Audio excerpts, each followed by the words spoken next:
With continuing coverage at Book Expo America, the Javits Center, New York City. Wait, it's really loud here. And we are at aisle 2700.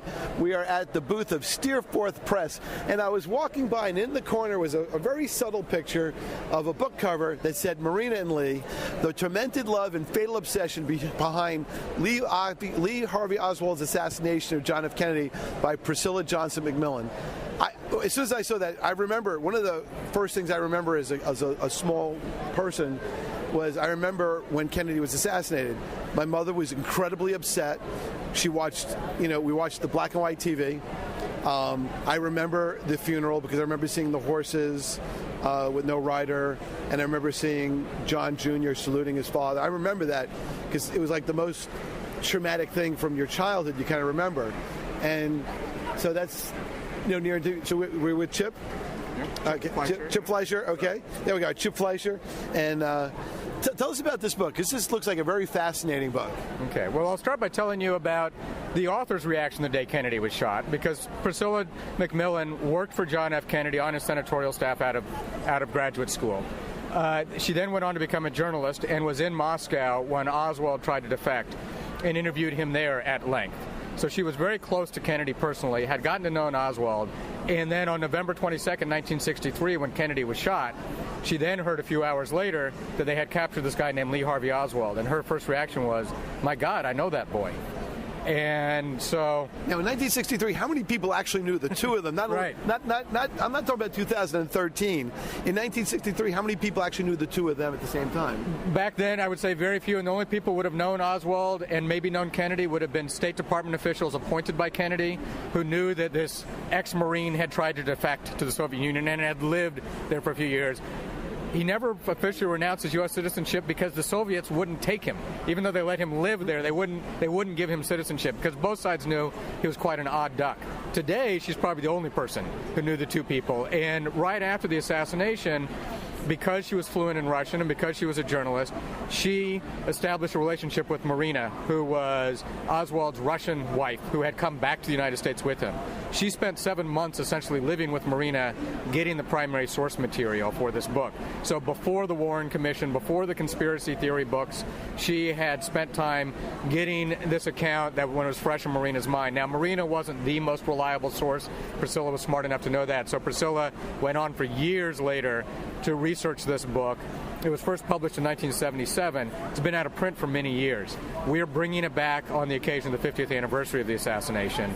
And we have a new introduction by the author, a new foreword by Joseph Finder, who's known as a thriller writer, but his background was also in Soviet studies and the CIA. So he's a person who's in a good position to talk about the book's importance. And at the time, and when it was published in 77 and since then, many reviewers have commented that it's probably the best book on the Kennedy assassination. And if you're somebody who's interested in conspiracy theories, you should read this book too, because this very close character study and this close study of Oswald's days and months leading up to the assassination debunk a lot of conspiracy theories, and that they just don't add up, in the sense that if you know what Oswald was like and what he was doing, some of these things on their face don't make sense. So it's an important book to have as part of the mix when you're trying to figure out yourself what might have really happened.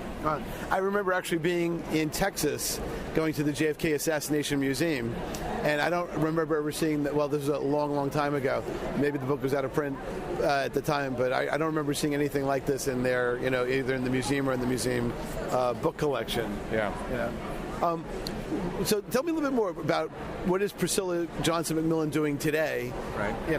Her last big book was actually a book on Oppenheimer, Robert J. Oppenheimer, in the USA Bomb Project. So she's a historian, a writer. She gets interviewed for documentaries and that sort of thing. Other than reissuing this book and writing the new introduction, though, I don't think she has any long-term projects that she's working on. All right, well, maybe we can get her on taking care of business, because I'd love to really talk to her about this. When you read this book, what hit you the hardest about the book? Well, actually the most compelling thing about this book is it's the kind of book I love most in that it's nonfiction. She she limits herself to what can be established and corroborated, and yet she writes like a novelist. So it's a real page-turner, but she had to craft that character study and that narrative without straying from what she could establish as fact. And to me, that's somebody who edits books and sort of sees underneath how books are made, that's an impressive thing to pull off. So the fact that it's so compelling and so readable and yet completely verifiable is what impressed me. Is the book somewhat like, does it feel like a time capsule? Do you feel like you go back? You do. You do, very much so. And even down to the size and shapes of Coca-Cola bottles and the way bus tickets, read and things like that. It very much is a time capsule, yeah. Wow. So while we're here, you may take that. We have some extra ones. Yeah, okay. You're welcome. Just some people from Book Expo. That's what's great about Book Expo. But what else do you have that's of note that you'd like to talk about while we're, in your booth talking? I mean, that from an historical point of view, that's got to be such an important book from probably one of the greatest unsolved murder mysteries, right, of the 20th century. And we actually, our best-selling book is a book that's a few years old now, but it also has to do with an unsolved murder mystery, quote-unquote unsolved, because our book solves it, but it has to do with the killing of Jimmy Hoffa. There's a book called I Heard You Paint Houses, and we have it here in our booth just because it's such a perennial and important book, and because Robert De Niro and Martin Scorsese and Paramount Pictures have been talking for a few years about making a movie about it. Now, we have no direct involvement of that. When or if it'll happen, I don't know, but it keeps attention for the book out there, and it's a really important book, and in that case, it's a former homicide prosecutor who ended up interviewing Frank Sheeran, a hitman who worked for both Jimmy Hoffa and a mob boss named Russell Buffalino as a hitman, and has always been on the FBI short list of 5 suspects in the Hoffa disappearance. So they know who did it, they just didn't know who did what. And this was Sheeran's account shortly before he died. The book was published right after he died. Wow. What is it about Jimmy Hoffa? I mean, I understand why the Kennedy assassination, because everybody saw it. Everybody saw it. It was reported. Walter Cronkite cried when they announced the president's passing. What is it about Jimmy Hoffa that keeps him in the public eye so many years later? Right. Well, I think it's two things. I think for people of a certain age who remember how big the Teamsters were and how powerful Hoffa was, that still resonates. I mean, Hoffa used to say, everything you eat, everything in your house moved on a truck. And it's still true today. Yeah, it is true today. But there isn't one person today, as there was back then, who could have stopped the U.S. economy tomorrow if he got pissed off enough. And Hoffa could have done that. So there's that. But there's also the fact that there was a time where the mafia and the Teamsters and the politicians, especially the Nixon administration, were intertwined in a way that was very real. And the CIA, for instance, enlisting the mafia when they wanted to try to take down Castro. Things that Bay of Pigs. Right. Things that really did happen that Hoffa was in the middle of and a very important part of. So I think that's a big part of it, was that Hoffa really reached to the White House, and he reached to the top of the godfathers in the mafia, as well as the Teamsters in the U.S. economy. He was a big guy. As a publisher, there's got to be some just tremendous stories out there. And unless you go to things like Book Expo, they seem to be really under the surface because there's so much, I guess, noise in the media. Right. And a lot of it is really sort of almost just flash and pop stuff. But some of this stuff is really, really... What else do you want to share with us? Well, the one other book I'll mention that fits that category is our big book for the fall is called The Book of Matt. And it's being M-A-T-T? M-A-T-T, this one right here. Okay. It's being published on the 15th anniversary of the killing of Matthew Shepard, which is regarded as the most famous and worst anti-gay hate crime in America. The Matthew Shepard, James Byrd anti-hate crime bill was signed by President Obama in 2009, years after the Matthew Shepard killing in Laramie, Wyoming. And this is another example of a book where it should cut through all the noise out there because it's a big, important story. But what people think they know about that killing is just the tip of the iceberg. Matthew has never really been humanized. He became this sort of two-dimensional icon, and the story has never really been told. Well, most news stories are very two-dimensional to begin they are. with. And what happened here was the media and in this case the Clinton White House wanted the story set in tone in a simplistic way, and that's what happened. And our author has been researching the book for over a decade. He's a gay man himself, an investigative journalist who was drawn to Laramie because he thought he knew the Matthew Shepard story. He just wanted to do a made-for-TV screenplay. He got to know the prosecutor, who knew that what we've read in the media didn't even begin to tell the story. But his job as prosecutor wasn't to tell that story. His job was to get convictions, and he did. But he pointed our author in the right direction, and that'll be our big book for the fall. All right. And that's Stephen Jimenez? Jimenez, yeah. Okay. And then the book is called The Book of Matt, Hidden Truths About the Murder of Matthew Shepard. That's coming out when? October 1st. October 1st, 2013. Yeah. This is going to be on YouTube and other things in perpetuity. So maybe in the future this will be history. All right. And then anything else that you want to share with us? That's because you have some really fascinating stuff here. Right. A lot of what we have are graphic novels. They're kind of hard to talk about on the radio, but for instance, we have Ayn Rand for Beginners, which is a big seller. There's a current novel, Keeping Bedlam at Bay in the Prague Cafe, switching to fiction now, which is set in Prague in the period right after the Velvet Revolution and about an American expat. Terrific, sort of manic novel. It's been compared to Confederacy of Dunces and books of that sort. Really good read. And that's out now. And I see something about Steve Jobs, Genius by Design. That's a graphic novel biography. And it's for anywhere from middle school age right through adult. Terrific book. Well, talk about one man who really made a company something. I interviewed Steve Wozniak, so I have to be careful because the two of them really started it. But Jobs really did a lot of things with the iPad and the iPhone later on. Does this book teach middle school people about leadership and innovation? It does. My 14-year-old son actually read it. He's my primary reader for these kinds of books, and he gobbled it up. What do you do when your test marker grows up? I've got a younger son. Good. Always good to have reserves. But no, it not only does it teach him about innovation, he also, the most striking thing to people who don't know Steve Jobs' story is how many times he failed and how many times he put it all on the line. And people think about how rich he became, how famous he became. He was a guy who learned from failure, and I think that's one of the most important stories you can teach young people. That's true, especially in a society that's obsessed with winning. Right, exactly. Right. All right. So again, what's the website for your publishing? www.steerforth, just steerforth.com. STEERFORTH.com. All right. We're at Book Expo. We'll be back. All right. Thank you very much. Nice talking to you. Thank you.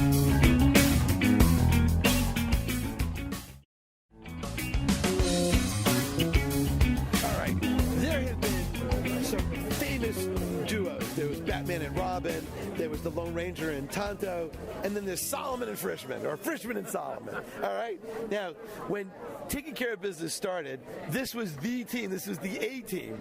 Even when lightning hit the tower, and we dealt with the rattlesnake roundup in Sweetwater, Texas. So, if you were to look up publicity, authorship, marketing, networking in Wikipedia, you would see just a big picture of Rick Frishman. And if you saw anything about public speaking or books or anything like that, you would just see a different picture of Rick Frishman. So, of course, there would not be a Book Expo America without Rick Frishman. And, of course, we're sitting at the cafeteria portion because that's what we do. That's what Greeks and Jews do, exactly. So first of all, welcome. And Greek Jews. That's right. So what are you up to these days? Oh, my goodness, Chris. Well, it's good to see you again. I'm so excited that we're going to be working and doing some more shows together, et cetera, which is great. Publishing has been taking up a lot of time. I published about 150 books last year. With Morgan James Publishing, and we opened up some new divisions. We're doing children's books. Oh, I have some now. There you go. See, this is one way to get clients and listeners. That's it. Make them. We have, we're doing fiction, which is great. In fact, we have about 45 books coming out this year, so that's a whole new thing. Faith division, which is for the Christian world. So we're doing a few of those, and a lot of nonfiction. So interestingly, I mean, we're sitting here at BEA, and we're part of Ingram Publishing Services actually distributes our books into bookstores. So we're a real live publisher, not just online. Right. I mean, yes, you can get it on Amazon, you can get it in your iPad, you can get it everywhere, but you can actually find our books in real live bookstores as well. Now, are there still real life bookstores out there? Oh, that's a great question. Because I saw them. What was it? Who went out? I forgot the name of the Borders. Yeah, I was in on Old Country Road. I saw them just kind of box up the store and shut it down. Now they're all DSW shoe stores now. Literally, my border is. I think everyone is now DSW shoes. So what's a bookstore? I mean, a bookstore. I've been to Barnes and Noble. And I've gone there. Why do people go there? They go coffee there to and reading, coffee and get on the internet and read and maybe pick up a girl possibly, but not for a book, because you just can't find most books in a Barnes and Noble, except New York Times bestseller. So yes, they're around, but I think they're going the way of Tower Records. Nobody loved Tower Records more than me. I'd go to the one on Broadway or the one on Old Country Road, and I could literally spend. Like, let's say it was a Tuesday night, nothing on TV. Get in the car, you go to Tower Records, and your fingers would walk through all the CDs. You would look what's kind of new and exciting and different. You get a couple of albums. It wasn't a big, expenditure. And that's gone. That is, and in fact, the whole idea of albums is gone too. I don't think it was making things like Quadrophenia or Tommy anymore. Whole concept albums and rock operas. Now it's sort of like just songs. Yeah, everything is changing. That's what we're talking about this convention here, is that I've been coming here since 1977. Wow. Yeah, that's a long time. So, and I've seen it, as we talked about, get much bigger, and now it's just shrinkage. It is. It's like Seinfeld. You told me about the shrinkage, right? But it's a different world, and I think publishing is changing it's good because you and me have more power, and our authors have more power. Now we can get a book out. I mean, I have my 13th book coming out in 2 weeks or so, called 250 Rules of Business. Wow. And it's actually a redo of one of my old books that I got the rights back, an updated version. But now what's beautiful is authors come to us, and we have this discussion with every author. It's like, do you want to wait the year that Barnes & Noble wants us to wait to bring out this book, or even longer? Or do you want to have it come out like in 10 weeks? Yeah. And most of them say, I'm not going to wait for Barnes & Noble. I think it's a great thing. We could get a book out very quickly. We could make it a bestseller. We can even make it a New York Times bestseller in a very short amount of time. The average person goes to Amazon. And they'll either download the book immediately on their iPhone, their iPad, their Nook, their Kindle, whatever, or they'll order it at Amazon for a huge discount, and they'll get it in 2 days. Whoopee, that's okay. But is it even worth spending the gas to go to Barnes & Noble? They're not going to have the book there. And what other? There are some other booksellers with Books A Million. But can you think of other places? There's a few independent bookstores. But the independent bookstores are the ones that have been there forever, like Strand or whatever. But you'll never see a new Strand or it's all the old ones that have been there forever, like the Book Review. Yeah. In Huntington, Long Island, and bookstores like that. But they've been there for 30 years, and they've weathered the storm. But everything is digital, as we said. Like Tower Records. Who goes and buy a record? Now, if you I wish I could. Well, you can. Records are coming back. And people are starting to buy vinyl, believe it or not. You'll see. It's coming back. The people will be doing that. Well, it's interesting. We interviewed the Bronx Wanderers, and they're a 50s cover band. They're great guys, and I had Vinny on in the studio. It was interesting. Their CD was actually pressed out of vinyl, so it's a vinyl CD. It's a different world. People are buying new special kind of record players, like the little ones that we had when we were kids, and now they're all digital, cool. And you'll see records are coming back, but it's a different world. But we're here at BEA, and again, Simon Schuster booth, which used to be, aisles and aisles long as with carpeting, Yeah, it's like nothing, random houses. It's like, and those are the big guys, and then the medium ones, like for instance HCI, that published Chicken Soup for the Soul, which we've sold. Yeah, huge, the biggest of all. They don't even have a booth at all anymore. Wow. At all, because and we used to have a booth here all the time, Morgan James Publishing. We don't do a booth. We just sit in our Ingram Publishing area. And but again, I think it's a good thing because publishing is an ass-backwards business. We've talked about it for years. Oh, yes. On the radio. On the radio. So people can go to the archives and we can be validated. That's right. And it's a model from the 30s. You send books into a bookstore. You pay the shipping in. It stays there for 3 weeks or 4 weeks. If it doesn't sell, then they ship it back. It's damaged. We got to pay shipping back again. It's like, who wants to deal with this thing? Right, and now you have to sell them kind of like as seconds. Yeah. Because they're dog-eared. Or remainder, exactly. Because, now what are you going to get for 10 cents, 50 cents? It's crazy. And when you're in the remainder pile, it is the kiss of death. Yeah, you're dead. So it is a good thing, in my view, what's happening. I think it's weeding out, the crazies of publishing. And, it's like what happened with the record business. But now, as an author, everyone listening to this show, and we have hundreds of thousands of people watching us on YouTube just so they can see your punam. That's Dude, I remember when we talked about shidduch, and we had to explain that was not a bad word. That's right, exactly. And punam is Yiddish for Richard Solomon's face.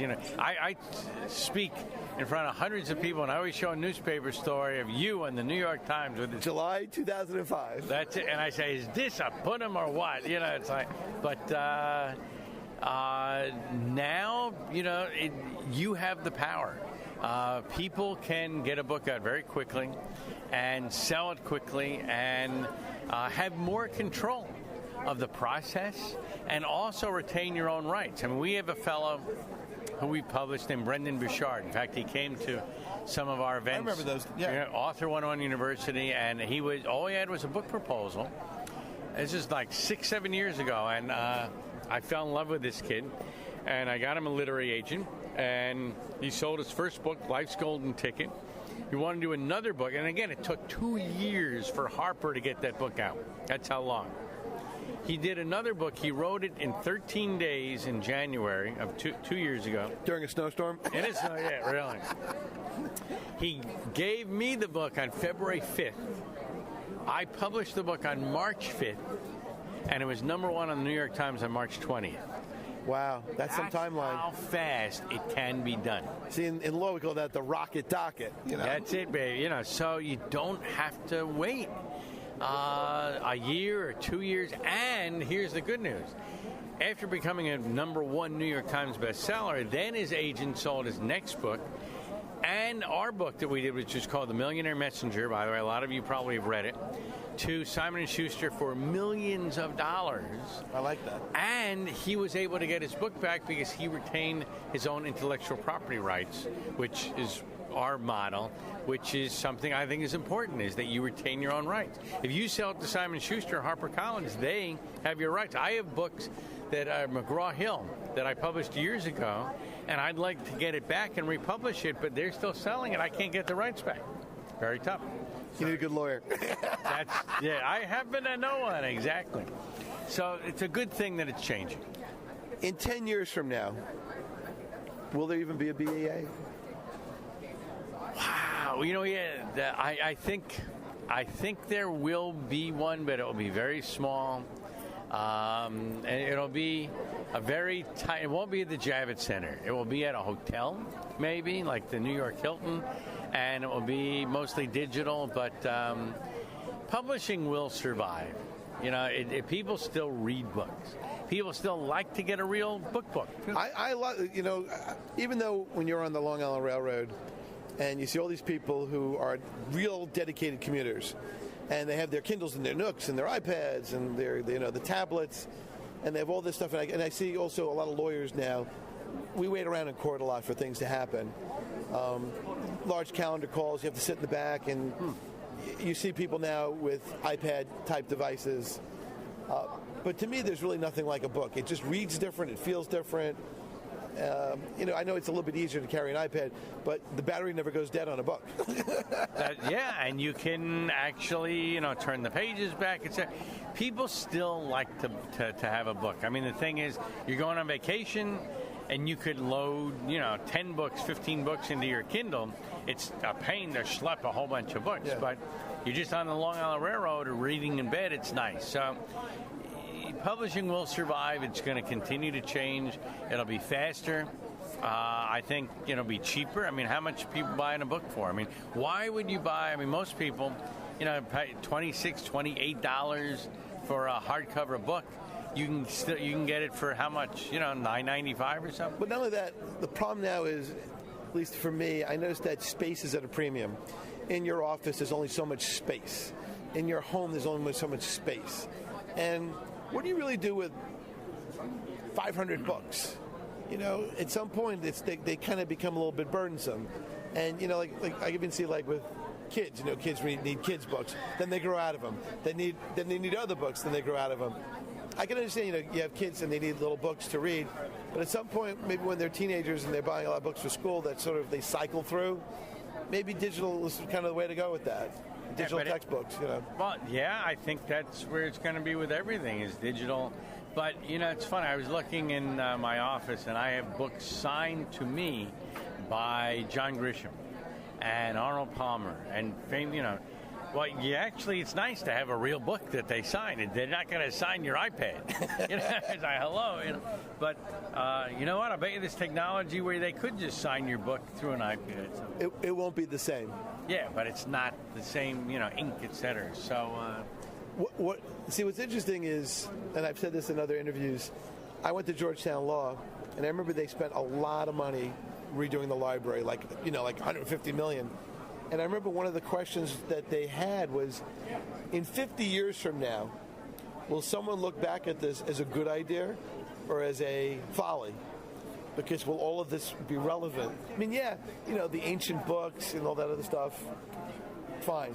But what about all the other stuff? It's a good question. It's funny going to the library. I'm still looking for the card files to find books. Remember that?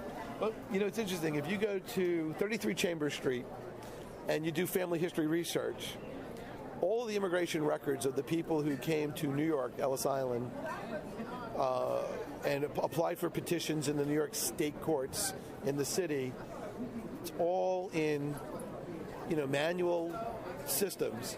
It's like the card catalog. So what you do is you look up your ancestor's last name in a card catalog with an index card.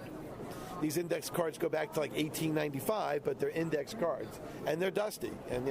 And then you go up to these books. They're really, really big books. Maybe they're like 16 inches tall. They're kind of an odd size paper, and they're maybe 4 inches thick, and they're really heavy, and they're stacked. And what you got to do is you have to find the volume and the page number of the petition. So I looked at my grandfather, and I saw he came in like June 20th, 1911, on the Martha Washington, and he's like, book 130, page 79. And then you go up there and you go, you take the dust, and then you open up the book. But what's amazing is you're actually physically touching the same page that he touched, 102 years ago. And that's his ink. And my other grandfather was one of his witnesses. So I actually can sort of reconnect with my real ancestors in the same physical paper and ink from 102 years ago. That, I don't know if it'll feel the same when I get it off of microfiche, and which is also another tired technology. Yeah, that's not going to be around either for a long time. But it's changing so quickly. That's the thing, is how do you keep up with this stuff? Well, you got to keep listening to Solomon and Frishman. We'll keep your back covered. We're going to bring a lot of new interviews, by the way. So everyone listen in. We're going to have real technology where we can do a phone interview. Right, as opposed to this handheld stuff at the Javits Center. Real live people on the phone, and it will not be crackly and everything. So we'll have, famous authors and famous people who will want to interview with us, and we can do it from all over the world. But hopefully we'll bring everyone listening, lots of great content and keep you up to date. But there's lots of stuff to learn. Always is. With the internet is changing, social media, Facebook, LinkedIn, everything. I mean, the whole Twitter, Tumblr, StumbleUpon. And I am learning from gurus just as you are, who are. Well, you're my guru. Oh boy, but you're my idol there, kiddo. So, but people are making money, and that's the other part where, as listeners, you want to learn how to make more money. Well, I remember this. Have fun. We got to take a break, but we'll come back. But we're going to talk about our favorite word. What's our favorite word? Passive income. We'll be right back.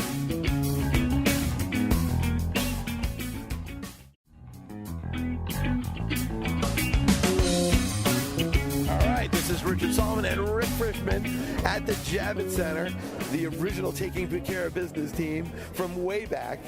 And one day they'll be like one of those retrospective books when we had some very hilarious moments in Studio One, because that was the little studio in the corner by the window. Now it's all high tech and different. So tell us a little bit about Author 101. You've been to several of them. And they're awesome. And they are awesome, yeah. We bring in all the top literary agents, editors, publishers from all around the country, and marketers. We've been doing it's for a decade. Since 2002. Wow, so that's 11 years. 11, yeah. What is a decade? That's 10. So it's longer than that. Bigger than a minion. It's a minion. Bigger than that's right. A minion. You're a minionaire. That's exactly right. But we do it twice a year. Once in, we will expand it, but once in Las Vegas and once in Los Angeles. The next one's coming up October 24th through 27th in Las Vegas. 2013. So just hold the dates. But we talked about Brendan Bouchard. He'll be speaking there. We have, Is your guy, the speeding ticket guy, going to be there? He will be. I love him. He's hysterical. Yes, we have a woman who's going to be speaking who was a producer at the Oprah show. Oh, okay. Teaching people the real inside story on getting on national TV, and who best to teach you that than a producer from Oprah. Wow. So it's a great networking event, but we've been doing many, many years, and we make it very reasonable. The website we haven't updated for the new event is just author101university.com. And but we do it if you can't make it. There's always another show 6 months later. We may do one in Florida. We're thinking of doing one in Florida. Oy vey. Yeah, for the East Coast crowd. And of course, it's going to be like during the coldest months, so there's an excuse to That's relocate. The whole idea. Yes. It's like January in Florida, so right. You can come on down, get some sun and make a vacation out of it. And write it off. Write off the whole thing, exactly. So that's the idea. So if I were to go to Bowker and look at the database of books in print and type in Frishman, Rick, how many books you got out right now? Right now is 13. Right, these are your books, not that I'm the co-author of. Right, and some of them are old and are older books. But my 13th book is coming out in June of 2013, called 250 Rules of Business. Actually, it's a really good book. So they're little nuggets. I have ADD, so I think in little nuggets. So these are 250 rules of things to do and not do that will help you in your business, and some of them are common sense, and some of them say, oh, that's a great idea, I didn't think about that. So that's coming out in June. Then in October, a new updated version of Networking Magic. Oh, I'm in that. I'm paged like Roman numeral 24, I think. There you go. So you're in there. I love that book. It will be out again with you in that. A new updated version. That book came out in 2004, believe it. Is that right? It's that long. Wow. So that will be coming out probably in October. Is that written on parchment? That's it. Exactly. And then we'll probably update the Author 101 books. We've gotten back the rights from our original publisher, and we're redoing them and updating those as well. And that will probably come out in 2014. So you got stuff. I have a new book coming out like every 6 months or so. Wow. And the great thing is, for everyone listening, I am the crappiest writer in America. I suck as a writer, but I know how to speak just into this. This is exactly how I write my books.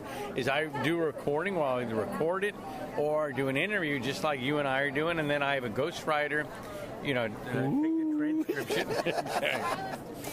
See, we can't really afford sound effects. Yeah, really. Still a low-budget show. Yeah, not for long. We're getting some new good equipment here. But the point is for people listening is you don't have to be a great writer to be an author. You need to just know a great writer. And you don't even know how to write. You just need to know how to talk. And you need to have some kind of passion. Well, yeah. And knowledge. You got to have something people want to read and want to know about. So I've been pushing you for years to do more books. And you have, how many do you have out now? I mean, I still have one book, but I wrote a children's book called Sasha the Biz Kid. So that was a children's book. I did the Winning in New York Small Claims Courts book. I'm going to digitize that book, and I'm going to probably put a lot of audio content in it. Have you updated that book yet? It needs updating. Yeah. You know, it's sort of like one of those things where it's sort of like, you know, like I got to go to the gym. I better start working out. I got to do that with the book. I got to go out there and freshen it up and, you know, do that stuff. Yeah. But you should do a new book just on whatever, you know, knowledge you about the law or whatever you want to talk about. Well, actually, what I want to really do is I want to do a book about radio stuff and look back at some of the interesting people that we've met along the way, especially because some of the people we've interviewed are really no longer with us. I knew that you personally represented work with Jack Klugman, and when he passed away, I was like, the first thing I thought of was you, you know? But we had personal connections to all these people. Like, you know, I interviewed Tim Russert and Ed Koch, and they're both gone. Right, yeah. You know? And the Tim Russert interview, that was amazing, is that he was one of my idols. I just love that guy, you know. And, you know, I interviewed him at Book Expo in D.C., and it was just one of those things where I was lucky enough to get access, and he gave a great interview. And, you know, it really touched me in a lot of ways because he was incredibly nice. He said some very profound things and very, you know, good sound bites. And it shows you a great example of how to give a great interview. You know how you always talk about the elevator speech? This guy was the Zen master. He was brilliant. You know? He was. Did you get Ruth West? Oh, yeah. I have a picture of me and Dr. Ruth on YouTube where we're both kind of like, you know, at Book Expo. And I think we're by the Jewish press area, and which, you know, it was just funny. And I've interviewed her a couple of times. She's great. She's funny. She's great. And she's one of the few people in life that are shorter than me. So I have a wonderful picture of her on my side as well. And it's great. She's a munchkin. Didn't you know she fought for the Haganah in like the Israeli War of Independence? Really? Yeah, oh yeah, she's tough. Oh my God! No, she may be short, but little bit. She's powerful. I mean, she was basically with the IDF before there was an IDF. Unbelievable. And walking around the halls here, you know who I just saw? Tim Conway. Yeah, so he was going to do a book signing. He was doing a book signing. Yeah, I'd love to have seen him. He looks great for 112 years old. I'll tell you. You know. I love the Carol Burnett show. The best. Harvey Korman. Yeah, Harvey's gone. Yeah. Yeah, but I don't know if he's still around. If you can get an interview with Tim Conway. Oh, I'd love that. I remember there was a scene in the Carol Burnett show where he took out like a little hand puppet, and it was like one of those things that was not in the script, and the other actors like were kind of like stunned because they didn't know. He took this thing. It's like woo, and whatever, and they're like looking and they're going, "What is this? What are we doing?" And then and the funny thing about that show is one of the few shows where the cast would literally crack up and it would be okay, and then sometimes they would like try to bite their lip not to laugh, and that was funny too. Well, Seinfeld was a little bit like that too, but not the same way. This was just totally really crazy. rip-roaring funny, you know. But that's kind of what our shows are like. You know, like Seinfeld, it's a show about nothing. Right. And we can just talk about anything, but it's cool. And it's fun, you know, whatever comes to mind here, you know. Exactly. What's it about? It's a show about nothing. What do you mean nothing? Nothing. You know, for years and years, I've been trying to remember what your laugh. You have the most distinctive laugh of anyone I know, and it's from a movie. And I've told you this a million times, but remember. Not Lap Dance. There's somewhere she Flashdance? Flashdance. Right. That's the movie. Okay. Okay, so everyone out there listening, I want you to see Flashdance. What scene? Okay, and her best friend was this guy who was wearing like an alligator suit. That's the guy who has the exact same laugh as you. And it has taken me, how many years have I known you? Let's see. Like 11. Yeah, 11. At like least 2002, 11. yeah. Okay. Oh, no, more, because I think I met you in 99 or so at like the Learning Annex or something. Yes. Yeah. The Learning Annex. Okay, so since then, Yeah. I'm saying I know the laugh, and I know that, and it just occurred to me today, it's like where the guy is that has the same laugh. So that's my homework assignment for you. Alligator Man. Okay, and go to Flashdance and a guy in the alligator, and you'll hear it's actually Richard Solomon. That's funny. Laugh. That's funny. So what do you expect to be doing for the rest of the show? And are you going to do all 3 days? Yep, going to be here all 3 days. Probably going to, well, I have some literary agents I have to see. We have a few authors here that we have to see, but mostly just networking. That's what this show's become, is a networking show. Just seeing people. I have my from collection of business cards a that I long time acquired. ago. Yep. Yeah. And then, and everyone, you gotta stay in touch with people. That's the main thing. So you lose so much momentum because you get the card, very excited, yeah. And then, so you got to get them into a system, start communicating with people. We're probably almost out of time, but just one final thing is that reminder: go to actually make it easy. 250rules.com. How's that for a good site? What about the $1 million Rolodex? And get my $1 million Rolodex. Is it adjusted for inflation? It is, exactly. Oh, it should be a $2 million Rolodex. But we got the $1 million Rolodex. Go to 250rules.com. Easy to remember. And it'll get you right to Rick Frishman. And just put in your name and email, get you my $1 million Rolodex just updated. And also the newsletter, which comes out every week. Or and the Sunday tips. Sunday tips. It's all free, lots of great information. So that's one action step. Besides seeing Flashdance and getting the laugh, go to 250rules.com and get my Rolodex.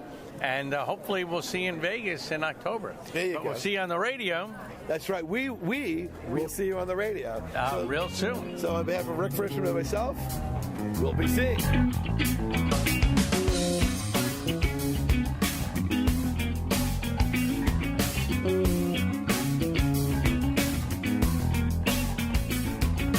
What I really need, some kind of affection. All that I have is this mental infection. Yeah.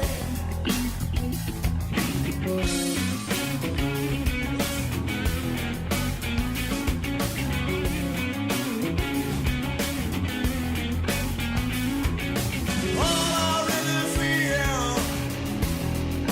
now that I'm defenseless, I'm in my time of need, needing some direction. Yeah. All I really need is some kind of protection. Falling my God into this affliction.